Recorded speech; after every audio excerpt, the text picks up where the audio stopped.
have a bunch of features in a layer and you want to calculate statistics based on an overlapping polygon layer? Then the Summarize Within tool in the map viewer could work for you. Let me show you an example. From the Lethbridge Open Data site, I downloaded a tree inventory layer containing over 47,000 points. It includes a number of interesting attributes such as tree type, diameter, and height. I also downloaded the neighborhood layer.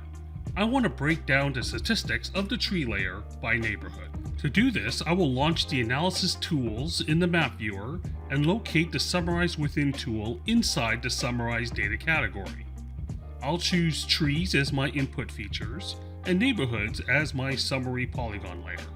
By default, the results will add a new field with the count of trees within each neighborhood, but I can add additional statistics based on numeric fields. So let's add new fields based on the diameter and height.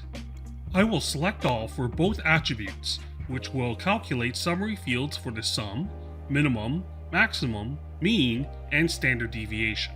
I can also pick a field to group. This will separate the data into distinct groups. So let's group our trees by common name.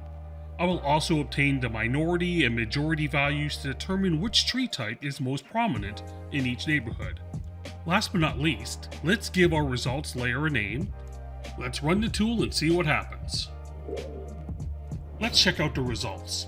First, a new polygon feature layer was created and is symbolized by using graduated symbols, based on the count of trees in each neighborhood. If we open the table for the new layer, you can see the additional statistics fields, based on the diameter and height fields, along with the most predominant tree types.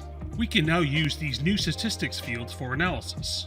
For example, let's symbolize the neighborhoods based on the most prominent tree type. Don't forget that we group by tree type. Those results are found in a standalone table that contains a breakdown of statistics for each tree type in each neighborhood. This table can be joined with the result feature layer for further analysis.